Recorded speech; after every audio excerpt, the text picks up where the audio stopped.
The final stretch! You're on fire!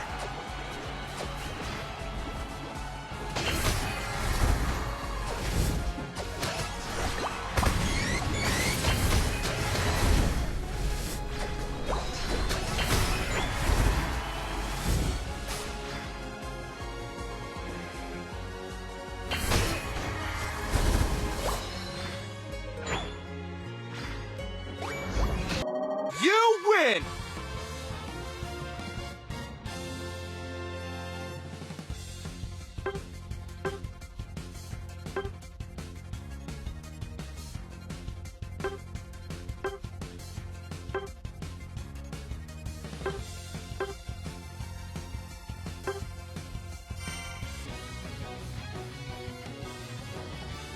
So there's a lot of things that make Stored Power really good, in my opinion.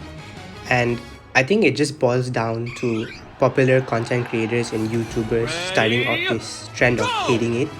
People just look at Stored Power and they go, oh, that guy sucks, he doesn't know what he's doing. And they think that you're just a noob immediately. But the truth is that if you know how to play this game with all the basics and you have like all the tech in your mind on how to use Stored Power, I think it can be one of the best ways to play Espeon at the least. So I think one of the strengths of Stored Power Espeon in jungle is that you clear the jungle super fast. There is not a single time that I can reach lane before 9:12, 9:15. Maybe sometimes I'm late when I miss my swifts, but generally speaking, it's a very fast jungle clear. And then upon clearing the jungle, when you hit lane, there is already an immediate huge pressure on the enemy team. It might not be good for securing farms because Stored Power doesn't target the farms, but you just ignore the farms altogether and focus on pressuring your enemy's team Pokemons and let your lane partners get the farms. So you see here I get Gibble. Arguably this game probably is not a good example because Gibble is really bad in the lane, but still you can see here that Cinderace thought he can challenge us, but I just eject button in and then get him with the Stored Power and clear. And then my top lane partners are doing really well now just because I hit their lane. So I can see, you might think that yeah, when a jungle goes to a lane, you'll always just win that lane, right? But there are some situations that if you see their opponent jungle and you play carefully, you'll be able to win or at least defend. But with Espeon, those situations happen a lot less. Espeon almost always wins the lane with their partners. So here is a funny moment. I thought Stored Power would be enough to finish the Corphish. Then I realized I didn't get the energy. So I went back to get it, and then Absol took the Corphish. And then I was so angry, I just wanted to get that Absol. I was so upset. So I wanted to just get the Absol. So then Absol gets me for free. But I don't know why that Absol didn't really capitalize on it that well. He should have gone down and then pushed that lane. I don't know what happened to him after that. Maybe he wanted to continue farming. So I come back to the lane here, and again, like I said, the moment I hit lane, there's a huge pressure on the enemy's team. And in this game, it's a solo queue game, and my team doesn't know about the strengths and perks of Stored Power. So even in this lane now, in this phase, I'm using my Stored Power future sight resets, trying to use them. But my teammates don't really know about the resets, so they keep killing the enemy. But even if I don't get those resets, you can see I'm still contributing to a lot of pressure on the enemy team, that we just basically push them behind their goal. And another thing you should take note about here is that if you look at Espeon's health from the moment it hit the lane, it's like not even getting hit at all. I think the only thing that I got hit from was a bush check leaf tornado from the Eldegoss, but ever since then my health has just not gone down. And even if it goes down, I just heal it back with Stored Power's reset, which has a healing effect when you get the reset. So you can see here we just wipe them out and win the lane totally and dominate and get Dreadnought. We secure Dreadnought for free. Typically Espeon doesn't really participate in the objective securing, Espeon tends to zone the enemies. Espeon is such a good zoner because you can't penetrate its zone, and even if you do penetrate its zone, it can just get you out of its zone with its out. So I had my out there, the eject button, full health, store power. It's basically impossible for anyone to get into that Dreadnought. Top was losing, but it didn't really matter much. Here we are focusing more on bot.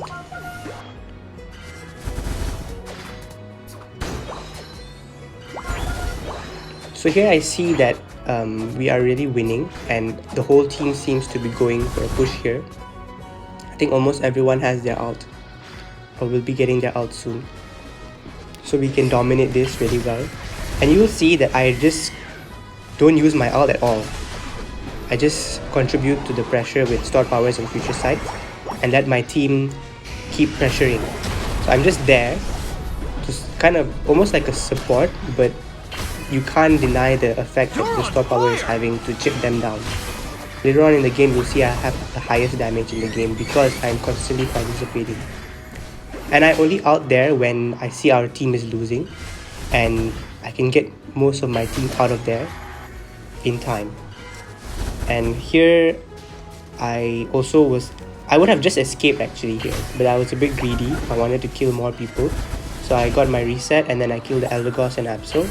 And then here I could have even escaped from Garchomp if I didn't future sight. I should have just stored power away and would have been safe. But I can get a bit greedy and disrespectful to my opponents sometimes. Because sometimes it's about sending a message to your opponent that you're not good, bro, just quit the game. Here I trust my teammates, I guess, because they've proven themselves throughout the earlier phases, and they get rid of Cinderace that's trying to contest, and then they win the drive. Here again I get a reset, and Rotom just cannot come in, even though the whole enemy team is here versus me and Pikachu.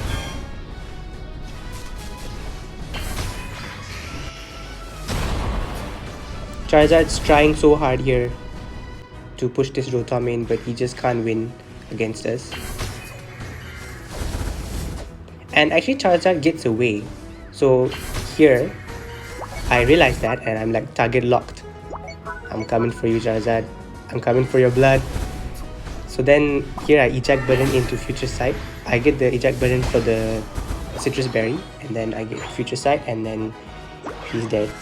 And then I didn't really have anything to use the reset on, but then Eldegoss comes and I just use it on him in almost the last minute.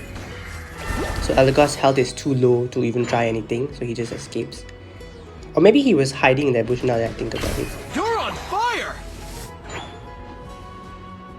So here again, I feel like bot is really loose and nobody really cares about it. So I'm just babysitting bot here. And my favorite way to babysit a lane is to pretend like no one is there. And when the enemy comes in at like the very last minute, that's when you start pushing and stopping them. But I know he's a Scorchial eject button, a Scorchial goal getter, so that's why I stop him straight away. And if you saw just now, when I got the future sight on Eldegoss, I didn't bother attacking it further. I just let the future sight finish it off and save the seconds to make it up to the rest of the team, so that I could immediately use the reset on my opponents, which is what secured me that quadra kill. It's like over time you start realizing how to use the future sight store power resets best as you keep practicing Espeon. And then here now I'm kind of baiting them into Zap by just poking it a bit. Eldegoss reveals itself, and then we take it down. And then here, just to deny any attempt of them winning, I out in with my eject button, and they just can't break into the zone. Like I said, Espeon is super good at zoning, so you're not supposed to focus on the objectives. You can use future sight on an objective and stored power, but the value for Espeon, in my opinion, in objective fights is to zone the enemy team. What a goal! What a goal! Here I probably shouldn't have died. I was just playing a bit sloppy. Like even on my way to the goal, I was wasting time on the Corphish. I should have just scored get in a bush and then recall. But then I'm just trying to disrespect my opponents. Because sometimes people see a Espeon and they're like, I'm gonna bully this Espeon because he doesn't know what he's doing. And then it, like, in this situation, I'm just like bullying them. It's like, oh, you think you're so good, but look at this Espeon. It's like owning your ass. And at this point, we have just an overwhelming lead. The whole game was just a total snowball on them. So there's no way they can actually really win, even if they broke all our goals, in my opinion, even if they scored 500 points. I could be wrong when we look at the actual score situation. Here Cinderace tries and quickly fails, because Serena is really smart. She hides in the bush.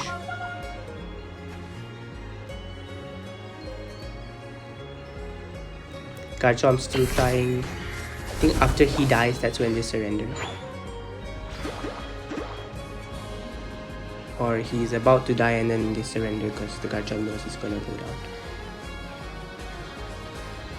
So this is just an example of one of like hundreds and hundreds of games that I've played. Not hundreds and hundreds, but hundreds of games that I've played with Espeon. You win! See, I was right. Even if they scored 500, we would have won. So these are actually how my games go when I win, believe it or not. It's like 14 kills, almost 100,000 damage every single game. And the score situation is like overwhelmingly good. So yeah, Stored Power Espeon remains superior.